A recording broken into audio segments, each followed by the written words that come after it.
Another day, another story. Fed up with Hitler, though only partially for moral reasons, high-level German resistors nearly succeeded in assassinating him in July 1944. Roughly 200 German resistors participated in Operation Valkyrie, the failed July 20, 1944, plot to assassinate Adolf Hitler and overthrow the Nazi regime. Welcome to Taboo Eminent Channel. To this day, historians debate what motivated these men of July 20th. At least initially, Hitler's authoritarianism, anti-Semitism and predilection for mass murder didn't necessarily put them off. Yet as World War II rolled on, they came to share a belief that the Führer was disgracing Germany and leading it to ruin. Hitler largely took power through the democratic process, but he quickly established a dictatorship in which dissent was not tolerated. Hundreds of thousands of perceived opponents found themselves imprisoned in concentration camps, while others were killed outright. Even the slightest provocation risked incurring Hitler's wrath. Given this hostile climate, most Germans who had voted against him kept a low profile, explains Peter Hoffmann, a history professor at McGill University who specializes in the German resistance movement during World War II. Nonetheless, a small minority remained relatively uncowed. These dissidents, though never a statistically relevant percentage of the German population, actively tried to bring down Hitler's government, Hoffmann says. To that end, they hatched more than 40 assassination plots. The best known among these plots, and the one that arguably came closest to succeeding, occurred on July 20, 1944, when Claus von Stauffenberg, played by Tom Cruise in the movie Valkyrie, snuck a briefcase bomb into a meeting with the Führer. The July plot, also known as Operation Valkyrie, was a failed assassination attempt on Adolf Hitler, the leader of Nazi Germany, by a group of German elites and military officers. This historic event took place on July 20, 1944, during World War II. The plotters sought to overthrow the Nazi regime and end Hitler's rule, as they believed it was leading Germany to disaster. Key figures involved in the July plot included Colonel Claus von Stauffenberg, General Ludwig Beck, General Friedrich Olbricht, and other high-ranking military officers and civilians who opposed Hitler's policies. Stauffenberg, in particular, played a central role in the plot as he was tasked with planting a bomb in Hitler's Wolf's Lair headquarters in East Prussia. On the day of the assassination attempt, Stauffenberg placed a briefcase containing a time bomb under a table during a military briefing attended by Hitler. However, due to a series of unfortunate events, including the briefcase being moved slightly and an unscheduled interruption of the meeting, the bomb did not kill Hitler. 4 people were killed, and many others were injured in the explosion, but Hitler survived with minor injuries. Immediately following the explosion, Stauffenberg and his county conspirators initiated Operation Valkyrie, a contingency plan that was intended to be used to quell civil unrest in the event of Hitler's death. They attempted to take control of key government buildings in Berlin and other cities. However, the plot quickly unraveled as news spread that Hitler had survived the assassination attempt. Stauffenberg and other leading conspirators were arrested and executed by firing squad on the same day. The Nazi regime launched a brutal crackdown on anyone suspected of involvement in the conspiracy, resulting in the imprisonment and execution of numerous individuals. The July plot was a significant moment of resistance against the Nazi regime from within Germany itself. Although it failed to eliminate Hitler and overthrow the Nazi government, it highlighted the existence of opposition to Hitler's rule among some members of the German military and civilian elite. The plotters' actions have been widely celebrated as an act of courage and moral responsibility, and they are remembered as heroes in the post-war period. The story of the July plot has been depicted in various books, films, and documentaries as a symbol of resistance against totalitarianism. The men who planned the July plot. Many of the July plot's participants were, like Stauffenberg, high-ranking military officers of aristocratic descent. They were often the traditional elite, the best educated, with foreign connections, and with a sense of obligation to the idea of Germany, says Roger Morehouse, an historian who has written several books on Nazi Germany, including Killing Hitler, the Third Reich and the plots against the Führer. He adds that the aristocracy tended to view the Nazis with distaste, not least on class grounds. Some of the main plotters, as Morehouse points out, were principled opponents of the Nazis from the outset.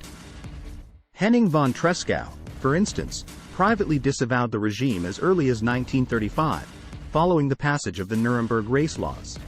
Then, in July 1941, Treschow learned of the mass killing of Jews. At that moment, Hoffmann explains, he dedicated himself to deposing Hitler, forming a cell that initiated several assassination attempts, culminating in Operation Valkyrie.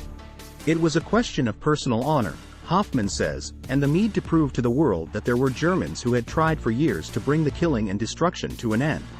Stauffenberg likewise came to view Hitler as a monster. Yet he was among those who joined the resistance late, having apparently been seduced by the initial successes of the Nazi war machine.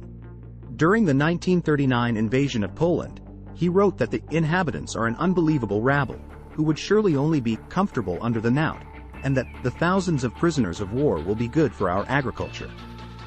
In a tacit sign of support for the regime, he even wed in a steel military helmet and honeymooned in fascist Italy. A few of the plotters committed horrific war crimes. Wolf Heinrich von Helldorf, Berlin's police chief, was notorious for harassing and extorting Jews. Arthur Neby commanded a mobile death squad that murdered tens of thousands of Jews in territory conquered from the Soviet Union. And Georg Thomas was a driving force behind the so-called Hunger Plan, which aimed to starve to death millions of Soviet civilians. Eduard Wagner, who provided Stauffenberg with a plane for the July 20, 1944, assassination attempt, was perhaps worst of all. Christian Gerlach, a professor of modern history at the University of Bern in Switzerland, who writes about the Holocaust, describes him as a leading mass murderer, responsible for all sorts of atrocities, including the ghettoization of Jews and the starvation of Soviet prisoners. Wagner moreover advocated for the siege of Leningrad, Gerlach says, in which at least 600,000 civilians died, mainly of hunger and cold. Plotters sought to preserve German interests and identity. Despite their increasing alarm over the regime's excesses, nearly every plotter turned a blind eye to Nazi atrocities at one point or another. Even Treschow oversaw the wholesale destruction of villages on the Eastern Front. This was not unanimously an uprising of the conscience, as it has been stated by some historians, Gerlach says. The July 20th coup was about perceived German national interests and how to pursue them. To their credit, the plotters wanted to end the war. They also eschewed military rule, tapping politicians and other civilians to take over the reins of government in the wake of any coup.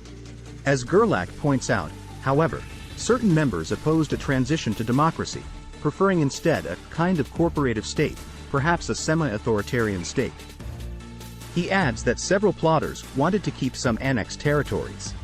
By mid-1944, as the Americans and British closed in from the west and the Soviets closed in from the east, a new motivation emerged, saving the homeland from complete destruction. There was no longer any hope of avoiding military occupation by the Allied powers, no question of seizing power and holding on to it, no question of any political perspective for the plotters even if they succeeded, Hoffmann says, adding that they simply wanted to prevent an invasion of Germany and halt the killing. Why the July plot failed. But they never got a chance to enact their vision. On July 20, 1944, Stauffenberg placed an explosives-laden briefcase close to Hitler during a meeting at the Wolf's Lair military headquarters in present-day Poland and then left the room under the pretext of a phone call. The subsequent blast mortally wounded a stenographer and 3 officers. But Hitler emerged barely scathed, purportedly because one of the officers killed had moved the briefcase so as to better view a map on the table. Hitler's pants became shredded by the blast and he suffered a perforated eardrum, but he was alive. Stauffenberg, who had lost his left eye, his right hand and some fingers on his left hand during the war, immediately flew back to Berlin to launch the planned uprising to overthrow the regime. When it became clear that Hitler had survived, however, the coup attempt withered. Betrayed by one of his county plotters, Stauffenberg was executed that night, though not before shouting, "Long live Holy Germany," as he faced down the firing squad. Stauffenberg was the wrong man for this, another plotter later said, but no one else had the guts. The Nazis brutally execute the plotters. In the following weeks, the Nazis put to death nearly all 200 of the remaining plotters, in some cases brutally stringing them up from meat hooks. The assassination attempt likewise triggered a crackdown on thousands of other alleged dissidents. Caught in the dragnet was Erwin Rommel, the popular general who was forced to commit suicide despite scant evidence that he participated in the conspiracy. A few lucky plotters survived the war, the last of whom died in 2013. Originally considered traitors by a large segment of the German population, the Men of July 20th eventually transformed into heroes in the public eye. Since 2002, German military recruits have ceremonially sworn their oaths on July 20th in honor of Stauffenberg and his cohorts. Thanks for watching. Request you to subscribe the channel.